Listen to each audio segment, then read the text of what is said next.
Hoje eu quero meditar com vocês em dois textos. O primeiro texto é Mateus 6, 12 e 14. Mateus 6, 12, 14 e 15. O Sermão da Montanha, a parte que o Senhor Jesus está falando de como nós devemos orar. Ele ensina a igreja a orar. O Pai Nosso, aquilo que nós sempre oramos aqui. E depois desse texto nós vamos ler no livro do profeta Isaías, capítulo 14, do verso 11 ao também verso 14. Então, vamos ver o que a palavra do Senhor diz aqui. Vamos recordar, reler. E o 12 diz assim: e perdoa-nos as nossas dívidas, assim como nós também temos perdoado aos nossos devedores. No 14 diz assim: porque se perdoardes aos homens as suas ofensas, também o vosso Pai Celestial vos perdoará. E se não perdoardes aos homens, tampouco o vosso Pai perdoará as vossas ofensas. Aí, lá no livro do profeta Isaías, no capítulo 14, no verso 11 até o 14, diz assim: nessa tradução atualizada da Almeida, está diferente da minha. Eu estou com a Almeida aqui, só que ela é Almeida 21. Na minha tradução, talvez em outras aí, diz assim: o teu orgulho foi lançado na sepultura, junto com o som de tuas harpas. A tua cama é de bichinhos e a tua coberta de larvas. Como caíste do céu, ó estrela da manhã, filha da alva? Como foste lançado por terra, tu que enfraquecias as nações? Tu dizias a ti mesmo: subirei ao céu, elevarei o meu trono acima das estrelas de Deus, e me assentarei no monte da congregação, nas extremidades do norte. Subirei além das nuvens e serei semelhante ao Altíssimo. Até aqui. Começou a cabeça um minutinho, vamos falar com Deus. Ó Deus, que criou o céu e a terra, que o teu nome seja sempre adorado, reverenciado, que o teu nome seja mantido santo. Nós estamos aqui, ó Deus, na tua presença, para te dizer, Senhor, que a nossa confiança sempre estará em ti. Nós sempre olharemos para o Senhor com os olhos da fé. A nossa alma anseia pela tua grandeza, pelas tuas maravilhosas obras. Senhor, nós queremos falar da tua palavra. Eu sei, ó Deus, das minhas limitações, sei que sou humano, mas eu quero pedir que o teu Santo Espírito me faça lembrar daquilo que eu preciso falar hoje para a tua igreja. Hoje é o dia que o Senhor fez e nós estamos alegres por isso, e queremos, ó Deus, mais uma vez te engrandecer. Que as palavras da minha boca e o meditar do meu coração sejam gratos diante de ti. Amém? Na quinta-feira, deixa eu tomar um pouquinho de água.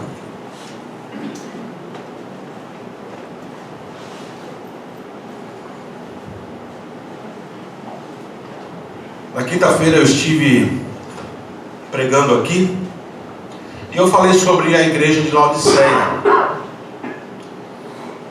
Apocalipse capítulo 3. E tem muitas coisas ali nesse capítulo que nos chamam a atenção, que servem de exemplos para nós como igreja. Inclusive eu falei até que por ela ser a última igreja na sequência das 7 igrejas do Apocalipse, pensando, simbolicamente, em períodos, essa igreja, a igreja de Laodiceia, ela simboliza a igreja do Senhor Jesus do último período. Então ela tem muito a ver com a igreja hoje no Brasil e no mundo, a igreja no sentido de instituição, ou as pessoas que fazem parte dessa igreja. E um item que nos chamou a atenção é que Jesus, em outras palavras, ele chama a igreja de Laodiceia de orgulhosa. Ela era uma igreja orgulhosa. Por quê? Porque eles eram a cidade, e a igreja fazendo parte dessa cidade, muitos cristãos que frequentavam, que faziam parte da igreja de Laodiceia, eles eram ricos. E o Senhor Jesus falou: vocês estão dizendo que não precisam de nada, que vocês são ricos, mas eu estou dizendo para você, igreja de Laodiceia, que você é miserável. E eu te aconselho a comprar ouro refinado de mim. E essa palavra orgulho, ela ficou no meu coração porque já há algum tempo eu li um livro, dois capítulos de um livro do C.S. Lewis, para fazer um texto lá para a faculdade, um texto que eu estava escrevendo. E um capítulo do livro chamado Cristianismo Puro e Simples, um capítulo ele dedicou ao perdão, e o outro capítulo, capítulo 8, o autor dedicou a falar do orgulho, da presunção, da arrogância, mais no sentido do orgulho, não no sentido daquele orgulho que nós sentimos, por exemplo, em relação, o pastor Oshiro sempre falava que eu tenho orgulho dessa igreja. Não é esse tipo de orgulho. Esse orgulho é um orgulho que traz satisfação, é um orgulho que é altruísta, né? Ele pensa no outro, ele está feliz porque, pensando nas palavras do pastor, ele sentia esse orgulho, essa satisfação porque as pessoas aqui neste lugar têm compromisso, as pessoas, elas ajudam umas às outras. É nesse sentido, e eu continuo dizendo que nós também temos, que eu também sinto este mesmo orgulho dessa igreja, dessa comunidade, por vocês que estão aqui. Mas eu quero falar hoje um pouco de perdão. Aliás, é o título da mensagem de hoje: perdão e orgulho. Mas o orgulho no sentido pejorativo aí, no sentido ruim da palavra. Então vamos começar pelo perdão. O capítulo do livro do evangelista Mateus, no capítulo 6, que é o Sermão do Monte. O Sermão do Monte, Jesus está ensinando. Aliás, queridos, eu percebo que muitas pessoas ainda não compreenderam o Evangelho, ainda não compreenderam as palavras de Jesus, os ensinamentos de Jesus. E para aqueles que já compreenderam, para aqueles que já estão vivendo isso de uma forma no dia a dia, que essa palavra de hoje, que ela seja que ela venha ratificar a tua fé, que ela venha corroborar, que ela venha aumentar a tua perseverança. E para aqueles que estão ainda vacilando, ainda não têm uma compreensão exata do Evangelho de Jesus, o próprio Sermão do Monte nos ensina isso. O Sermão do Monte, em outras palavras de Jesus, e também se você viajar pelo Antigo Testamento, você vai encontrar ensinamentos para a tua vida. Por exemplo, o que Jesus falou sobre as pessoas que ficam ansiosas. Ansiedade, que é um mal do século. Alguns cientistas aí, alguns psicólogos, psiquiatras, neurocientistas colocam a ansiedade, isso tem entrado no coração de muitas pessoas. E o que Jesus falou a respeito da ansiedade? Está aqui no Sermão do Monte. Não andeis ansiosos por coisa alguma. O apóstolo Paulo escreveu a mesma coisa em suas cartas, em algumas de suas cartas. E eu vejo, e conversando com algumas pessoas, como são ansiosas. Não conseguem se organizar, não conseguem organizar os pensamentos da mente, não aprendem, ouvem aquilo que Jesus falou quando ele vai explicar a parábola do semeador. Ouvem, mas não escutam. Só ouvem, mas não entendem. Não praticam, não conseguem colocar em prática. Então, se você ainda vive ansioso, preste atenção nas palavras de Jesus, porque se ele falou, e se esse evangelho chegou a nós de uma forma milagrosa, eu digo milagrosa, porque é somente um milagre para que essa palavra chegasse até nós hoje. Primeiro, porque Jesus não escreveu nada. Segundo, porque eles decidiram, alguns dos apóstolos que escreveram, eles decidiram escrever isso um bom tempo depois que Jesus morreu. Então, quantos ruídos, quantas coisas entraram aí no meio, quantas coisas aconteceram entre as palavras de Jesus e a primeira pena ou o tipo de caneta que o evangelista usou para colocar e lembrar. Isso é somente um milagre. Só o Espírito Santo de Deus pode fazer isso, fazer lembrar, fazer com que as pessoas lembrassem das palavras de Jesus. E você lê os evangelhos e você encontra ensinamentos. Então, se Jesus falou para que você não fique preocupado, para que você não tenha medo do dia do amanhã, para que você não tenha medo da morte, se Jesus falou aqui, vou colocar em outras palavras, que você tenha, que você pense quando você for fazer alguma coisa. Jesus falou, ele ensinou como nós temos que agir em relação ao outro. É isso que Deus quer mostrar para nós. Evangelho é isso. O que você não quer para você, não queira para o seu próximo. Não é simples. O que eu não quero para mim, o que eu não gosto, eu não vou querer para as pessoas que estão do meu lado, para as pessoas com quem eu convivo. Isso vai por toda a Bíblia, você vai encontrar, e eu falo Jesus falando porque ele também está no Antigo Testamento. Ele é a palavra. Ele se apresentou como Deus. Então tudo aquilo que ele nos ensinou, nós temos que guardar em nossos corações. Tudo aquilo que a Bíblia nos ensina, também no Antigo Testamento. Por exemplo, o livro de Provérbios diz que a palavra dura, ela suscita a ira. Provérbios capítulo 15 você vai encontrar.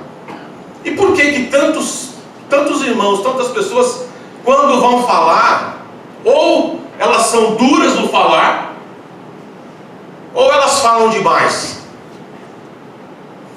Palavras, né, que nós precisamos entender a força que a palavra tem, como essa palavra chega no coração do outro. Então pense bem, ore antes de qualquer coisa. É isso que Jesus falou no texto que o pastor Eldo abriu aqui. Adorar a Deus em espírito e em verdade é estar sempre em comunhão com o Senhor.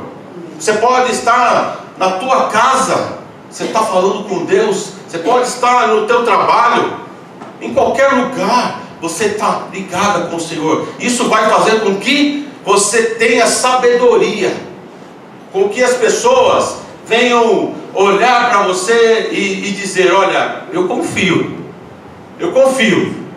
porque fala o que está no coração, e o que está no coração vem de Deus, porque a alma está ligada com o Senhor, sempre.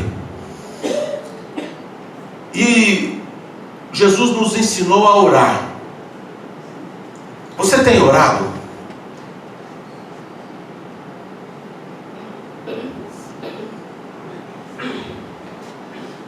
Como você tem orado? É uma boa pergunta também. Como é a minha oração e a tua oração diante do Senhor?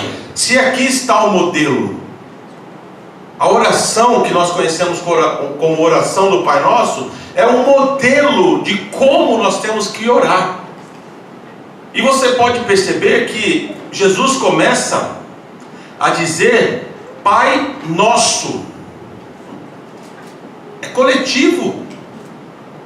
É coletivo. O Pai, na verdade, aqui, se nós pegarmos na literalidade aqui, o Pai é só dele. Nós somos adotivos.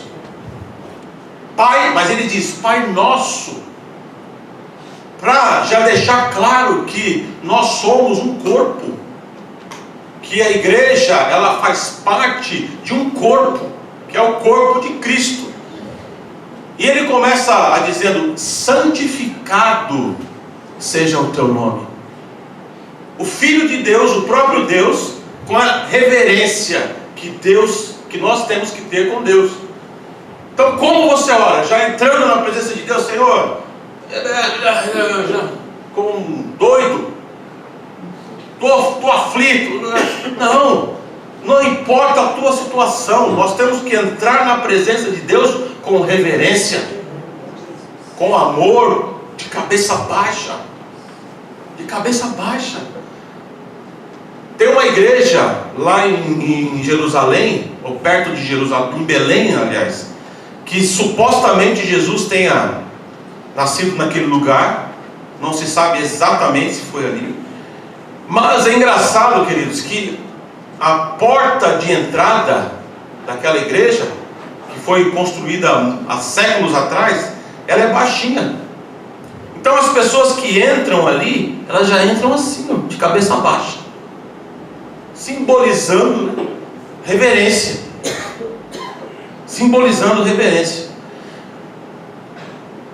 E a oração, ela é importantíssima para a nossa vida, para a nossa vida espiritual. É como chover no molhado eu falar isso, mas como eu disse agora, muitas pessoas precisam ouvir várias vezes.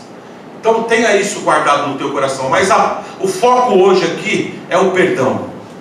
O foco está no perdão e no orgulho. Então vamos lá. O que significa perdoar para você? Não responda para mim, responda para você mesmo. Sabe por quê?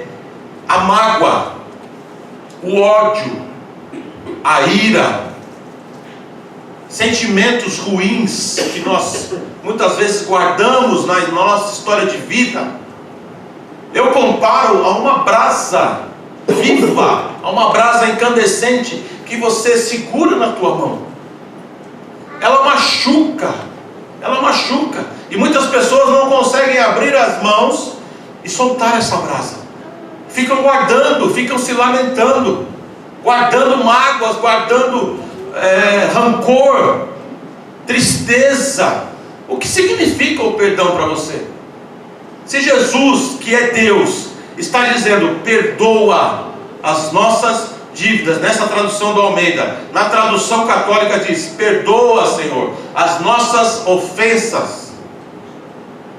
Assim, Jesus ensinando a orar, dizendo, assim como também nós temos perdoado a quem nos tem ofendido.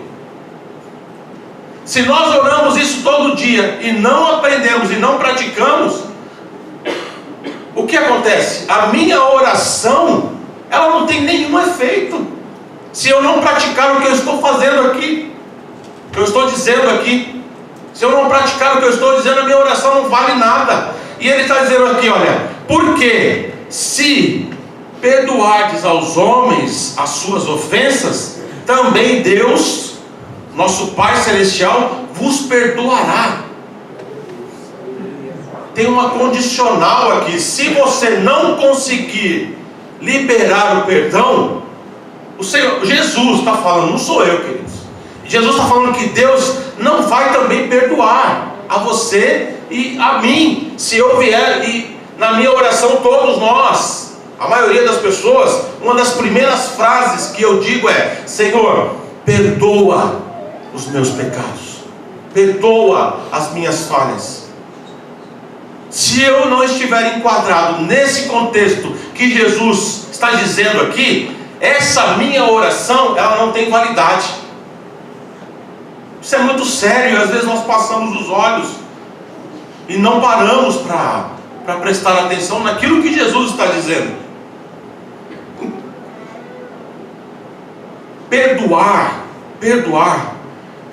significa limpar a tua alma.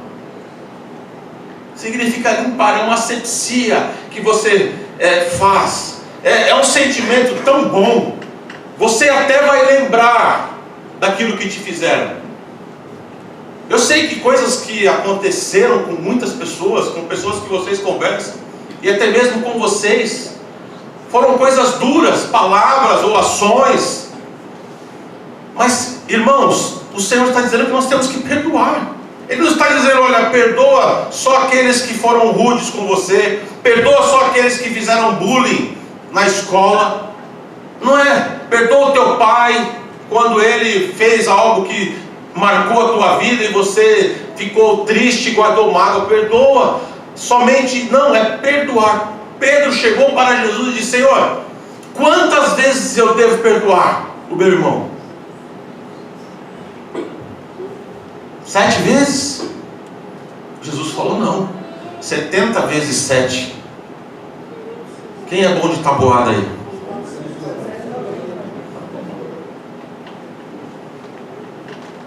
Pastor Raimundo é bom de tabuada, matemática.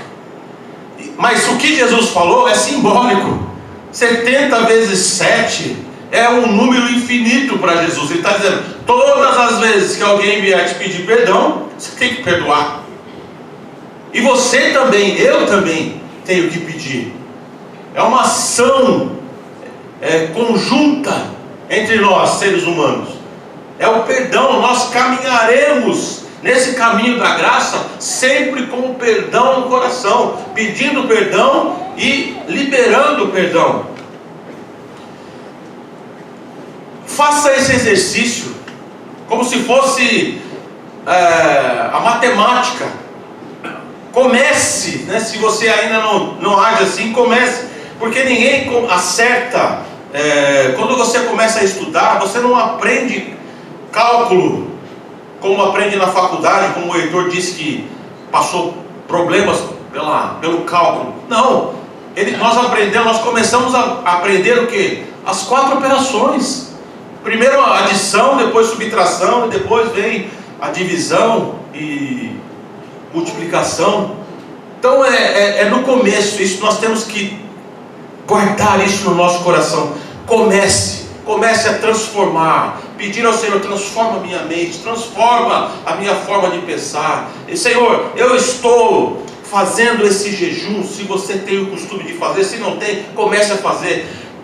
Faça jejum pedindo para o Senhor transformar a tua mente, transformar a tua vida, transformar a tua maneira de ser. Sabe aqueles pontos fracos que você está sempre caindo, aquela palavra que você sempre fala no trânsito, aquele pensamento que sempre você volta e meia, ele volta na tua mente e você começa a se distanciar do Senhor. Peça para o Senhor, Senhor, eu sou pequeno, eu tenho 30 anos que eu recebi Jesus como meu Salvador. Não importa, nós estaremos sempre aprendendo a cada dia, estaremos sempre no altar do Senhor, buscando e pedindo perdão, trabalhando nesse sentido na nossa alma, porque o salmista no Salmo 103 diz, descansa minha alma, porque está abatido a minha alma, espere em Deus.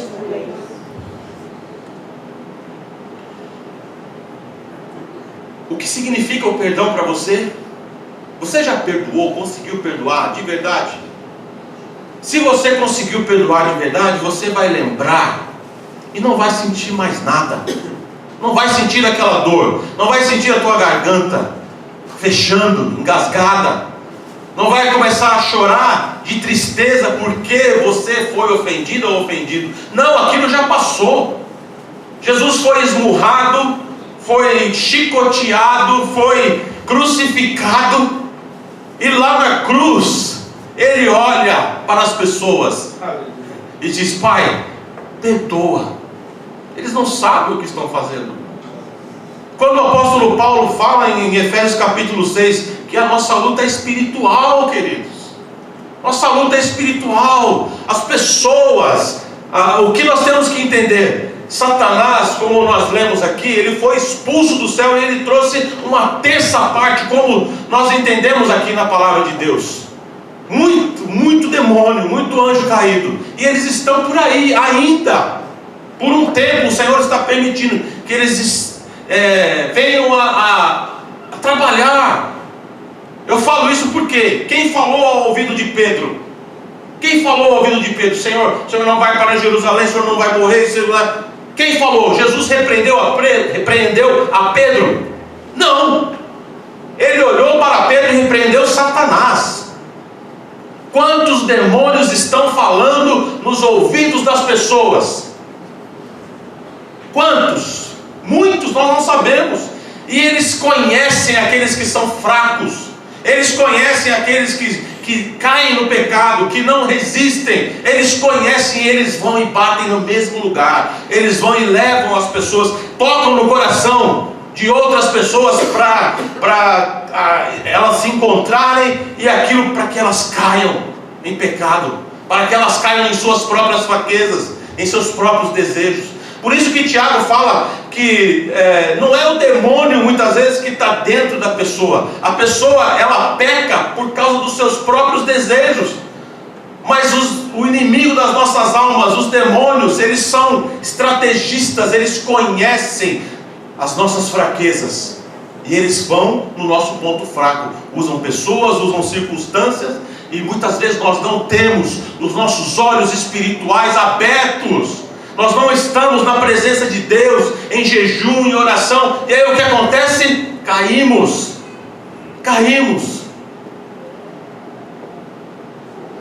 Em segundo lugar aqui, queridos, quero dizer, quando você consegue perdoar, ou melhor, para começar, diante de uma palavra que Jesus falou: ame o Senhor teu Deus de todo o teu coração, de toda a tua alma, com todo o teu entendimento, e ame o teu próximo como você ama a si mesmo. Não é isso? É isso? Ame o teu próximo como você ama a si mesmo. E aí eu faço outra pergunta, não precisa me responder. Você já se perdoou? Tem pessoas que não conseguem se perdoar. Mas eu sou assim mesmo. Eu não tenho, eu tenho a síndrome de Gabriela. Sabe qual é a síndrome de Gabriela? É isso aí. Eu nasci assim. Eu vou viver assim, eu vou morrer assim. Quantas pessoas dizem isso? Mas não tem jeito, é o meu jeito, é assim. Não, tem mudança para você também. Tem mudança. Como era o apóstolo Paulo? Como ele era? E como ele ficou depois de ter um encontro com Cristo? Se você teve um verdadeiro encontro com Jesus, como Paulo teve, você tem que ser mudado. A tua vida, a tua maneira de ser, de pensar tem que ser mudada. Aquele que roubava não rouba mais. Aquele que mentia não mente mais. Aquele que era ansioso não é mais ansioso. É assim. Às vezes as pessoas falam: acho que esse pastor vive no mundo da lua, né? Mas não é não, queridos. Se eu estou falando, se Jesus falou, é porque é possível. Então, o primeiro passo para que você consiga liberar o perdão é se perdoar. Se perdoe. Tem pessoas que falam: mas olha o meu corpo, olha o meu cabelo, a autoestima lá embaixo. Tem jeito. O cabelo não tem mais, né? O Fábio fez ali colocou ali uma prótese ali, alguma coisa. Mas pensando: o meu corpo tem jeito? Tem jeito. Ele está envelhecendo? Tá. Mas cuida dele. Veja a sua alimentação. Veja por onde você anda, com quem você anda. Quantas horas você dorme. Como você dorme. Tem jeito, tem jeito. Se tem jeito para essas coisas materiais, por que as espirituais não têm? Claro que tem. Claro que tem. Perdoe a você mesmo e comece de novo. Comece de novo, recomece. Tenha um novo tempo. Senhor, eu quero viver daqui para frente. Eu quero olhar, Senhor, até ontem eu estava vacilando, mas eu quero permanecer. Eu quero ser fiel a Ti. Ontem estava ouvindo uma entrevista do Casagrande. uma entrevista, estava lá no programa de televisão, e colocaram lá uma frase que ele disse no final da Copa. Ele falou assim: eu vim para cá sóbrio, fiquei aqui durante todos esses dias sóbrio e fui embora sóbrio. Por quê? Porque teve boa vontade, porque perseverou. E Jesus uma vez falou: olha, os filhos das trevas, não estou chamando ninguém de demônio, não é isso, mas aqueles que não têm essa revelação do Espírito Santo, Jesus falou que eles são mais sábios do que os filhos que estão na luz. Por quê? Porque eles acreditam.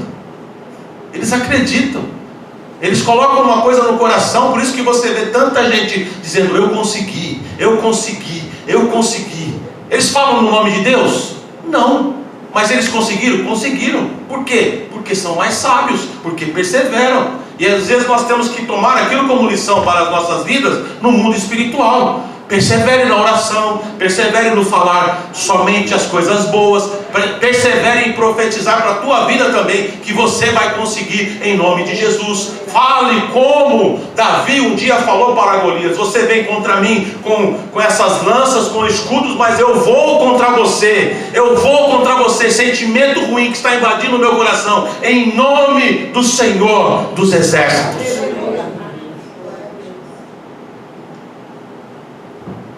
Ficou claro essa questão do perdão?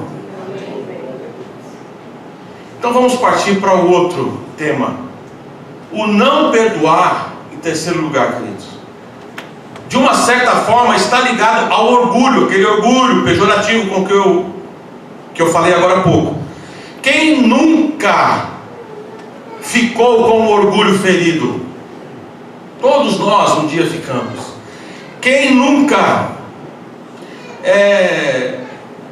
foi humilhado, né? Ou quis humilhar o seu semelhante? Sabe aquelas coisas que nós fazemos inconsciente? E aí eu quero chamar a tua atenção para que você faça, você mesmo, faça um diagnóstico para ver se esse sentimento não está ainda alojado dentro do teu coração, em algum lugar escondido na tua alma. Eu vou falar aqui algumas coisas, não estou apontando para ninguém, cada um faça a sua própria reflexão. Mas alguma vez você já se sentiu superior a alguém? Alguma vez, por causa da tua posição, você quis humilhar alguém, às vezes até inconscientemente? Pode ser que o orgulho ainda está alojado aí no teu coração. Tem algumas citações aqui que eu quero colocar, e aí você faça essa reflexão. Só coloquei aqui algumas para ver se esse sentimento não está aí dentro do teu coração. O orgulhoso detesta quando alguém é o centro das atenções e ele fica de lado. Ele é assim. Ele quer ser o centro das atenções. Ele quer dominar. Ele quer fazer. E ele se sente mal quando alguém está se destacando, seja em qual lugar for. Ele se sente mal quando aquela pessoa está dando o seu melhor. Se for aqui no reino de Deus, na igreja, no contexto que nós estamos falando, aquela pessoa que está sendo usada por Deus, que está profetizando, está em oração, sempre está ao lado dos irmãos, sempre trabalhando na obra. É claro, queridos, que Deus vai usar. Eu não estou dizendo só aqui não, no púlpito, mas aqui, no nosso meio. Quantas pessoas que o Senhor mostra para mim e também para outras pessoas que são bênçãos de Deus, que são destaques no mundo espiritual, mas estão aí, quietinhas. E o Senhor está falando: presta atenção naquela pessoa, olha para ela, eu falo com ela direto, eu toco no coração dela direto. O Senhor mostra, queridos, Ele faz isso no mundo espiritual. E eu falo isso porque Satanás, Lúcifer, que sentimento invadiu o coração dele? O texto de Isaías, no capítulo 14, ele está falando, não é de Satanás. Se você analisar o texto aqui, não é de Lúcifer, é do rei da Babilônia. Só que você pode pegar isso como exemplo, porque essa palavra, ela encaixa na rebelião que Lúcifer fez, que Satanás fez. Ela encaixa, mas o profeta aqui, ele está profetizando contra o rei da Babilônia, que também nós podemos considerar o humano dessa forma. Quantos humanos não são assim? Quantos humanos não são assim, arrogantes, presunçosos, orgulhosos? Então o orgulhoso, ele detesta. Lúcifer, ele ficava, vou aqui imaginar, né? Ele ficava olhando para Deus, toda aquela autoridade, toda aquela sabedoria, os anjos que o Senhor criara, e ele começou a sentir o quê? Inveja. Não foi? Vamos imaginar, o texto está dizendo, e eu coloquei aqui essas questões do nosso dia a dia, para que haja uma aplicação, para que nós possamos entender. Mas foi exatamente isso que ele sentiu. Ele é orgulhoso, ele é presunçoso, ele é diabólico, né? Diabo, diabólico. São sentimentos ruins, queridos. Olhou para o Senhor e sentiu inveja de Deus, quis ser igual a Deus, ele quis ser adorado. Por isso que ele levou uma terça parte dos anjos, foram aqueles que adoraram a Lúcifer e foram expulsos do céu.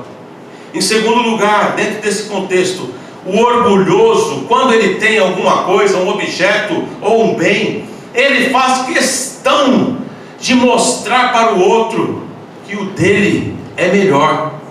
O orgulhoso, ele não tem prazer em ter algo. O prazer dele, sabe qual que é? É em ter mais ou melhor do que o outro. Não é assim? Quantas pessoas eu vejo nas redes sociais, hoje mais, né? E lá atrás nós conhecíamos pessoas assim. Você comprava, sabe o Kiko do Chaves?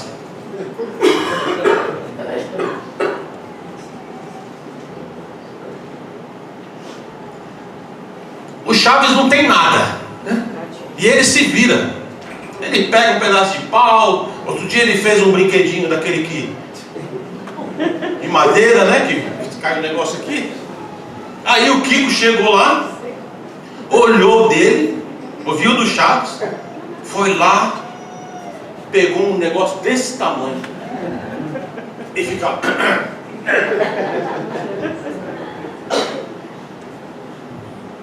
invejoso. Até nos programas que os nossos filhos assistem, nós temos que mostrar isso para eles, porque parece engraçado, mas na vida real isso acontece muito. O cara veio, eu comprei, vamos dar um exemplo, comprei tal carro.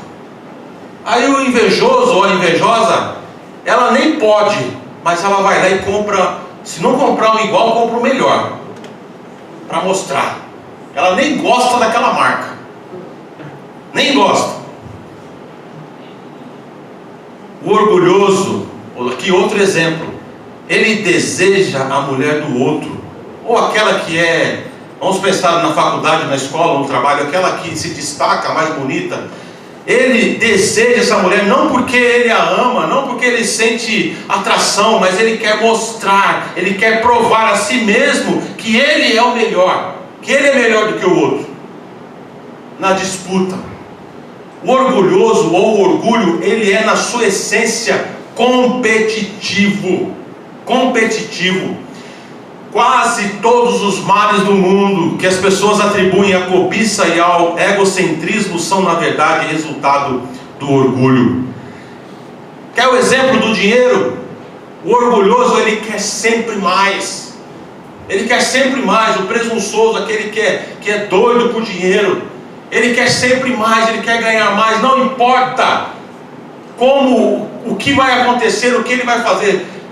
E aí o Evangelho nos diz que nós temos que nos contentar com aquilo que nós temos. Vejam o contraste. Vejam quantas pessoas estão nas igrejas, ouvindo a palavra, lendo a Bíblia, mas estão dentro desse contexto que eu falei agora. Estão loucas, querem dinheiro, querem mais, querem fama, querem glória. Não estão entendendo nada o que é o Evangelho do Senhor Jesus. Faz com que um homem querer sempre mais, é a ostentação. Ostentação. Gostam de ostentar. Vou dar aqui um exemplo. Uma vez eu estava levando uma pessoa, trabalhava numa concessionária em Alphaville, e eu fui levar uma pessoa até determinado lugar, dar uma carona. E aí nós passamos do lado de uma igreja. Paramos o carro, ele tinha que ir, na verdade, naquele lugar, do lado daquela igreja. E aí ele fez um comentário comigo, ele falou assim: pastor, a minha esposa vai nesse lugar aí. Eu falei: a igreja? É.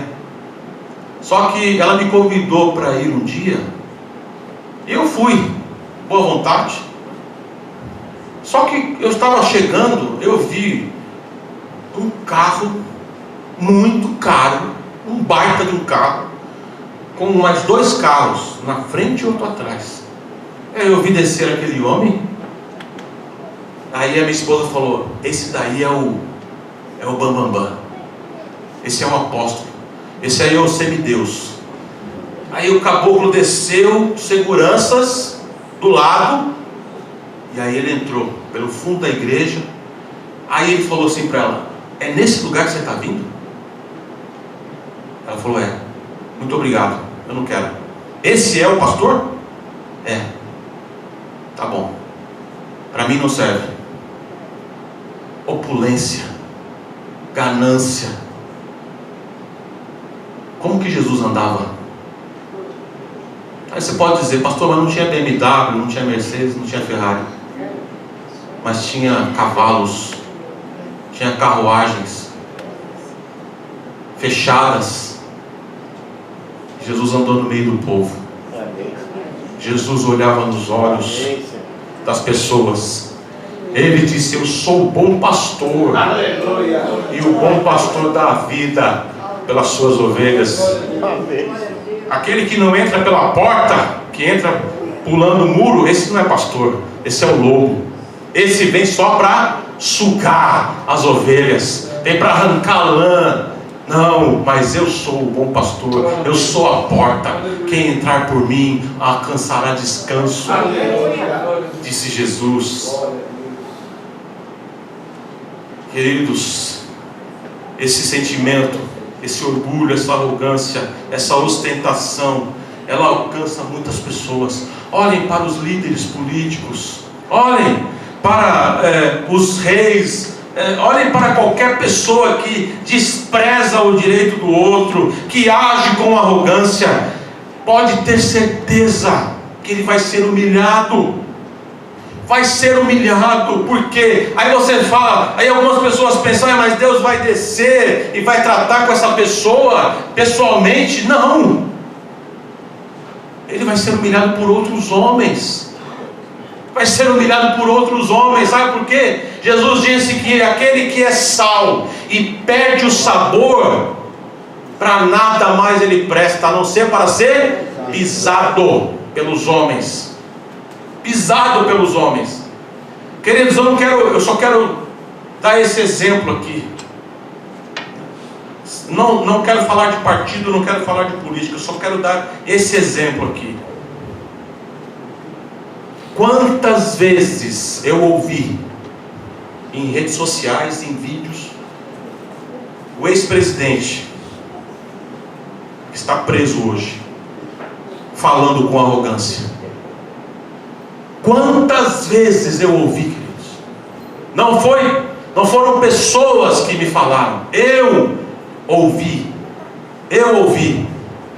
uma pessoa. Eu vou falar uma coisa para vocês. Nos anos 80, eu abracei a causa do PT. Fui a comícios. Levantei a bandeira, eu e meus primos. Por quê? O discurso era aquele: olha, nós vamos lutar contra a corrupção. Nós vamos limpar.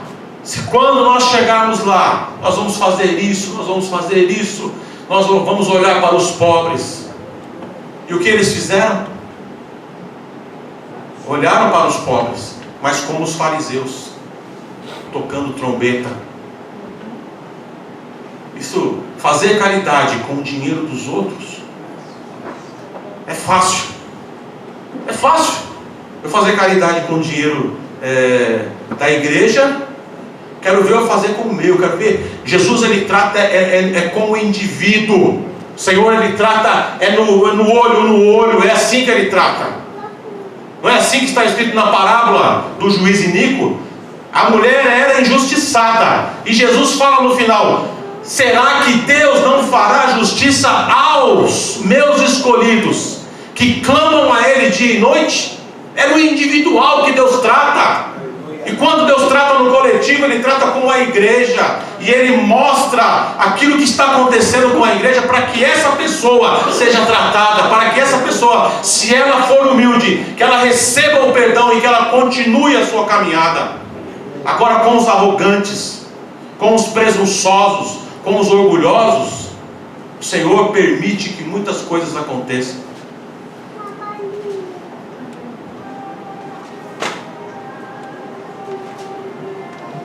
Eu quero terminar essa palavra, queridos, dizendo: se alguém quer adquirir, quer colocar essa semente da humildade no coração, deseja entender e praticar o evangelho genuíno que tanto Jesus falou, com palavras e com ações,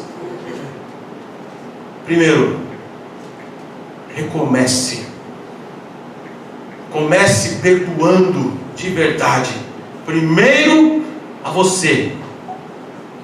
Primeiro a você. O grande filósofo Sócrates, que também não escreveu nada, tem uma frase interessante para minha e para a tua reflexão: conheça-te a ti mesmo. Você se conhece? Então se perdoe. E depois perdoe de verdade o teu próximo.